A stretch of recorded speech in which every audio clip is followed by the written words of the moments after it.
On this day, the Council of Student Government Officers and Organization Presidents gathered for an important meeting to prepare for the upcoming Valentine's Day celebration. The goal of this meeting is to finalize all plans, from the program, flow, and decorations to budget, food, and documentations.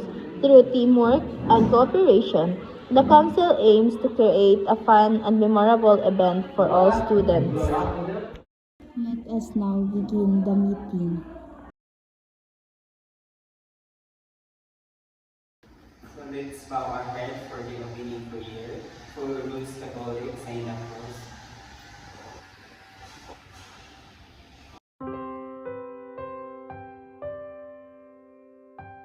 Dear Heavenly Father, we come before you today as we gather for this meeting.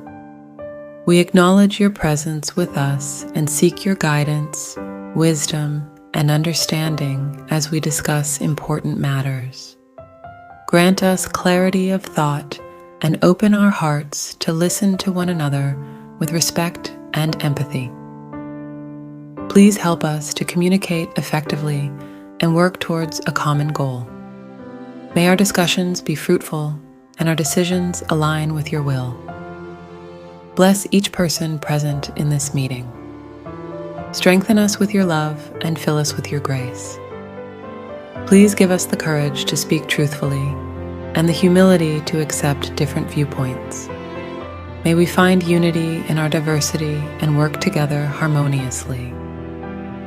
Lord, we lift our concerns, challenges, and aspirations to you. We trust in your provision and guidance. Grant us the strength to overcome obstacles and the wisdom to find solutions. May our actions today reflect your love and bring about positive change. We commit this meeting into your hands, knowing that you are in control. Lead us, guide us, and bless our endeavors. In Jesus' name we pray. Amen.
So good day everyone.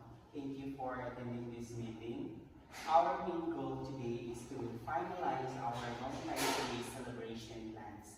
I know that with everyone's help and dedication, we can organize a successful and meaningful event that our school community will truly enjoy. The participants of the meeting then introduce themselves.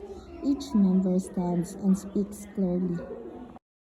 I am Eugenian Dunyago, CSG President.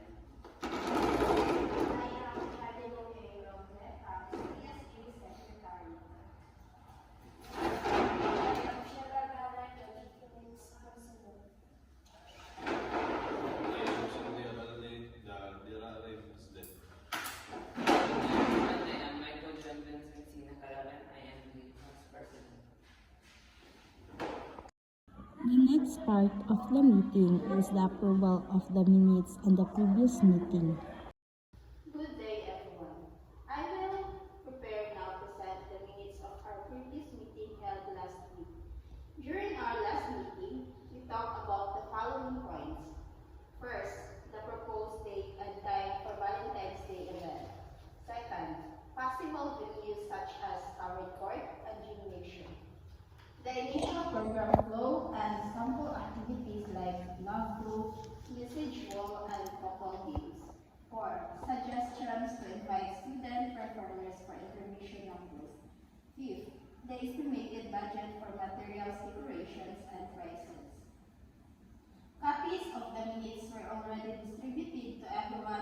review.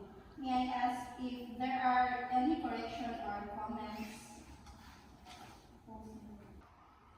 Are there any correction or reaction to the minutes of the previous meeting? If there are no correction, may I have a motion to approve the minutes of the previous meeting? I move to approve the minutes of the previous meeting. I second the motion. It has been moved and seconded that we approve the minutes of the previous meeting. All those in favor, please say yes. Yes.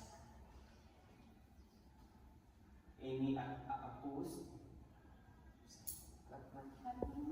With the minutes officially approved, the body proceeded to discuss business arising from the previous meeting.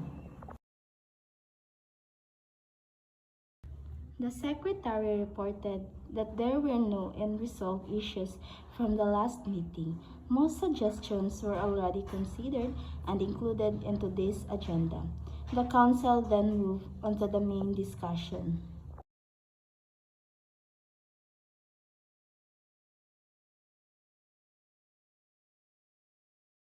So let us now assign committees for the Valentine's Day event. The members discussed and agreed of the following committee assignments. Program Committee, Sheila Ganay. Food Committee Head, Michael Nakalaban. Finance Committee Head, Shandilu Roble. Decorations Committee Head, Shandi Abalde. Each committee head is encouraged to create subgroups and assign specific members to help. Please submit your list before our next meeting. The members agreed and took note of their responsibilities.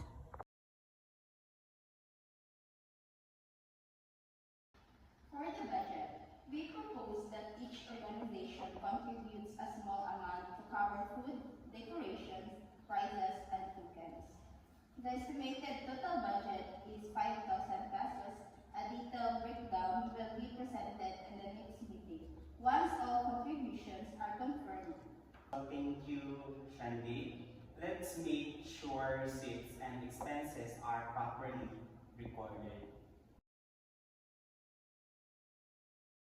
I suggest the theme Hearts United, Love Ignited. It sounds warm and inspiring. I agree. It reflects both friendship and love. Do we all agree with the theme? Yes. The body approved the theme Hearts United, Love Ignited as the official title of the Valentine's Day celebration.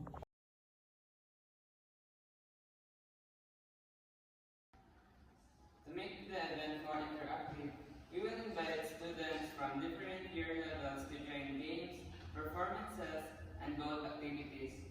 Participation will be open to all. The group agreed to promote inclusivity and make the celebration fun for everyone.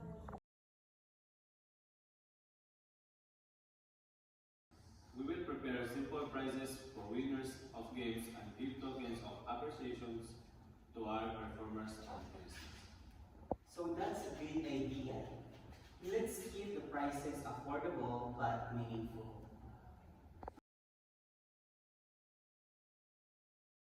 The council agreed to assign a documentation team responsible for taking photos and videos during the event. Let's also make sure to post updates and teasers on our official social media pages to encourage more students to join. Before ending, the members discussed several reminders. So we need to coordinate with faculty and clubs for the use of the venue. And we must ensure safety and cleanliness during the event. Very well noted. Thank you, everyone.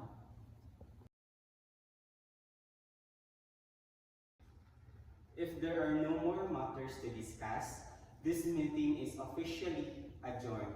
Thank you for your cooperation. Let's continue to work together for a successful Valentine's celebration. The meeting ended with high energy and a shared sense of purpose, with committees organized and tasks assigned. The council is now ready to turn their Valentine's Day plans into reality. Truly, teamwork and commitment bring every event to life. The officers look forward to a joyful celebrations that will spread love, unity, and happiness among the students.